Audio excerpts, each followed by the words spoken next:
Подсудимый Достоевский, ханского сословия, состояние и подвергнуть смертной казни, расстрелянием. Hi, I'm Saul Goodman.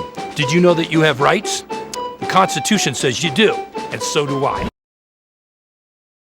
So, Better Call Saul finally ended. Personally, I think the show was really great. Not quite as good as Breaking Bad, but definitely in the running for some of the better TV shows ever.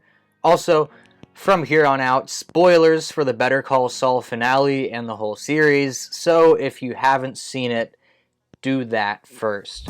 So the series ends in a poetic, albeit perhaps anticlimactic way. That doesn't make it bad, obviously, but I think a lot of people, including me, were left thinking, oh, that's it? Which isn't bad, necessarily, but, well, you know what I mean. That was the first thought that ran through my mind. The second thought that ran through my mind was, oh, I can make a video about this. And I thought the same thing about the House of the Dragon pilot, which I will probably also make a video on soon. Actually, I'll wait for the season finale, so just the first season, I don't know. But back to Saul. You may be wondering, how can Better Call Saul relate to a history video? Is he based off of a real person? Was there a famous court case that was someone? No. Truth be told, this is technically not history, but rather, the end of Better Call Saul is actually very similar to the end of a famous novel which was written in history, so technically, haha. The whole lawyer and drug cartel parts are not the same, of course, but the general climax and attitude of these characters is similar, and the ends of both works are so similar that I figured I would make a video about it comparing it to historical literature. But first, everyone, please remember to like, comment, and subscribe, and hit the notification bell for more content. So now that I have you all on the edge of your seats, what novel, and more specifically, what character in a novel, does Saul Goodman, aka Jimmy McGill, closely represent? To answer that, we first need to justify this history thing a bit more and make you wait longer, and look at the writer that made this character. It's the year 1821. Napoleon is finally dead. Greece, Peru, and Mexico became countries. Why those three? I don't know. Found them on Wikipedia. And in the slums of Moscow, Fyodor Dostoevsky is born. I'll leave a full biography of him for another video, although I do mention him in my Gulag Stranger Things video, so go check that out if you're interested. But here are some of the basics. Dostoevsky started writing in the 1840s and was a devout Orthodox Christian. He was an epileptic, and he claimed that right as he began to seize, he would enter some strange, unitary state of mind that inspired him with concepts for his writing. However, his affiliation with a multitude of revolutionary groups got him in trouble with the Tsar, and the author was almost executed and was saved in the last minute by a pardon. He went on to live in exile in a camp in Siberia, which you can learn more about in that video I just talked about. Dostoevsky's greatest works, however, would start to be written in the 1860s after he was released. For his first 5 masterpieces, some people say there's only 4, I'm saying 5. The first of those masterpieces, Notes from Underground, would be published in 1864. The novel we'll be taking a look at today, however, is perhaps Dostoevsky's most well-known work, and the second of his masterpieces chronologically. Published in 1866, Crime and Punishment is the book we will be looking at today. And just to prove that I'm onto something with this comparison, on the Penguin Books 100 must-read classics list, it literally compares the ideas explored in this book to Breaking Bad, which I didn't even know when I started writing this. I'm also starting the Brothers Karamazov too, so I just happen to be on a Dostoevsky kick right now. And if you look at my videos, I'm on a Russia kick as well. More of that coming soon. Ooh. Anyways, the protagonist in Crime and Punishment is a man by the name of Rodion Raskolnikov. a destitute university dropout living in the slums of St. Petersburg, presumably in the same time as the novel is written. Right off the bat, we can see that both Saul and Raskolnikov, Raskolnikov have a similar core motivator, resentment.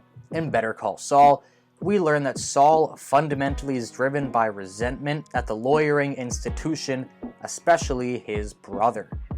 Jimmy is extremely smart, crafty, and charming, and has all the skills needed to be an excellent high-powered lawyer at a high-powered, respected firm. But Chuck, out of his own need to feel superior to Saul, tries to keep him down, making him work in the mailroom and just not letting him into the family firm, even though he is more than qualified. As a result, Jimmy decides to strike back, breaking the law and transgressing against moral boundaries.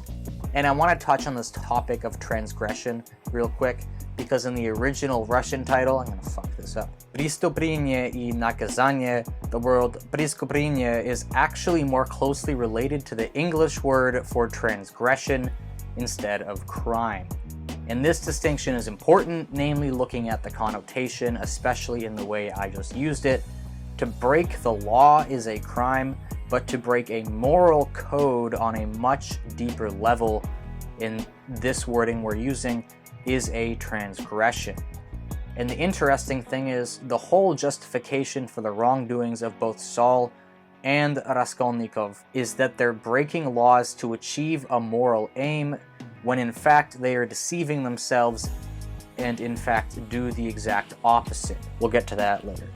Back to the comparison. Raskolnikov is a law student dropout. He was unable to afford university, and he is in extreme poverty. His mother and sister back home are in dire straits as a result of trying to fund his education, and as a result, his sister is going off to marry some piece of crap opportunist she doesn't even like, so that she can get some money so that she can eat food.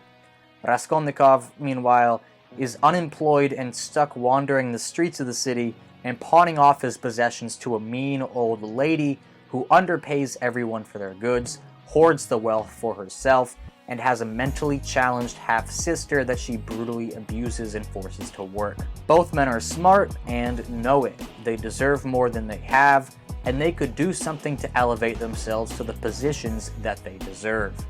They just have to commit some crimes and crack some eggs, as Stalin would say. Or was it Lenin? After all, they have justification for what they do. While Saul sells burner phones and fakes weird home videos, Raskolnikov goes back to the pawnbroker. You know, the hoarding, cheating, abusive one. Raskolnikov takes an axe and kills her, and he has every logical justification. He needs the money more than she does. She is a bad person, and Raskolnikov is a better one, or could be if he just had some money.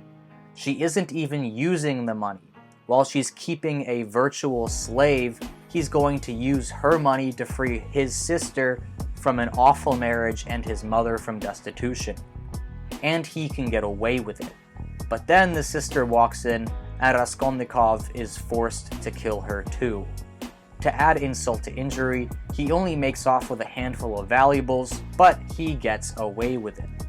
This part is also some of the best writing I've ever read, as Raskolnikov is in a sort of fever dream after this, and I remember reading this for the first time and I actually had extreme difficulty sleeping after because of how livid the description of his state of mind was. It was like literally infectious. It was weird. So both men have aspirations and take legal steps to realize them. To do this, of course, they need justification, not for others, but mostly to convince themselves. Saul and Raskolnikov both find solace in a two-pronged justification, that the people they wrong deserve it, and that they are better than everyone else. We really see this first point with Saul in Season 6, when he is scamming the rich guys at the bars and insists on scamming a man who has cancer despite the others in the crew wanting absolutely nothing to do with that, understandably. The final episode also shows a couple flashbacks of Saul where he asks his acquaintances if they have any regrets. Both Mike and Walter give decent answers, but Saul insists that he has no regrets and will not change anything about his life or actions. Saul also believes that he is better than Howard and Chuck and uses this to justify his schemes against both. Raskolnikov, by comparison, lays out an interesting philosophy where he essentially sees himself in a class of great men. These great men, in an effort to realize their greater potential, have the right to trample on laws and other lesser people to get their way.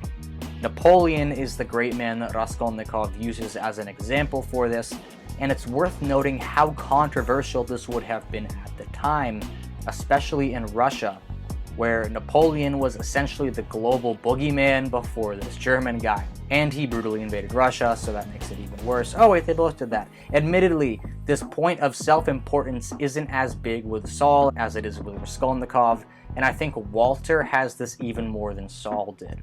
Plus, Saul's sense of self-importance is mostly driven out of envy or resentment towards certain people, more so than narcissism, although there's definitely some of that there. But this isn't an in-depth character study of all of Saul's motivations and actions. Go watch the closer look or something, I don't know.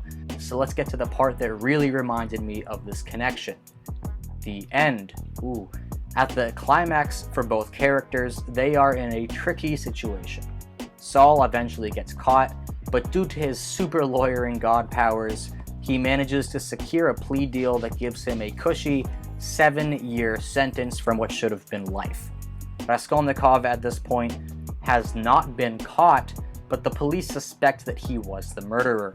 The respective men's love interests are involved here as well.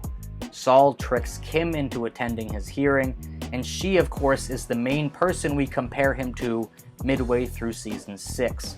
She was tied up in some of the same schemes as he was, but when it goes too far, she leaves it behind and acknowledges it was her fault, while Jimmy continues to play the game. In Crime and Punishment, Raskolnikov's love, Sonia, eventually persuades him to come clean. Despite all the justifications that the men make for themselves, they are both racked by guilt. Going back to this idea of crime versus transgression, both men have committed crimes and don't feel guilt on that front per se. Raskolnikov even says that laws should not apply to great men such as himself and Napoleon. However, their actions are also transgressions against moral codes. Call that whatever you like, conscience or basic humanity or universal morality, I don't know. But something deeper than law on paper is broken by both men, and it is this that ultimately makes them confess in the end. So Raskolnikov and Saul go to jail, and this is the last similarity that both men have. Both of their stories actually end in pretty much the exact same way. In Crime and Punishment, Raskolnikov is sent to a work camp, and Sonia moves to that area of the country to be with him. While he still has most of his sentence left to serve, Raskolnikov finally comes to terms with what he has done and renounces his earlier, narcissistically pragmatic view on human affairs, redeeming him. Saul doesn't have quite the same Nirvana moment, but the final scene is of him with Kim in jail, her walking free and him watching longingly from behind the fence, obviously regretting his decisions. Kim and Sonia are foils for Saul and Raskolnikov respectively, as both of them are essentially the version of them that acted in a moral way. Kim and Saul both had a long history of scamming and cheating people, and were both intimately involved in the reputation destruction of Howard, with Kim even going harder in it than Jimmy did. But when the reckoning came and Howard dies as a result of their scam, Kim renounces the lifestyle. Sonia, like Raskolnikov, is a destitute person with an awful family and has no opportunity despite having some intellect. She has it even harder than Raskolnikov and likely deserves much more than he does, and yet she does not turn to hurting others to empower herself. So in short, What do these two stories have in common? Both Saul and Raskolnikov break the law out of resentment for their status in life. Both justify it by vilifying their victims and aggrandizing themselves and their right to succeed, even at the expense of law or morality. Both men eventually realize that they have broken more than just laws, but committed true crimes that their soul cannot justify. Both men have a woman in their life that acts as their conscience, and they serve as the catalyst to those men coming clean. Both men have an out, but confess anyway and willingly suffer the consequences of their actions. And both men's stories end in prison, their love free, while they accept their punishment and stay in prison, finally realizing that instead of having no regrets, they regretted everything. So that's it for this video, guys. Hope you enjoyed. If you did, remember to like, comment, subscribe, hit the notification bell, and I will see you in the next one. Goodbye.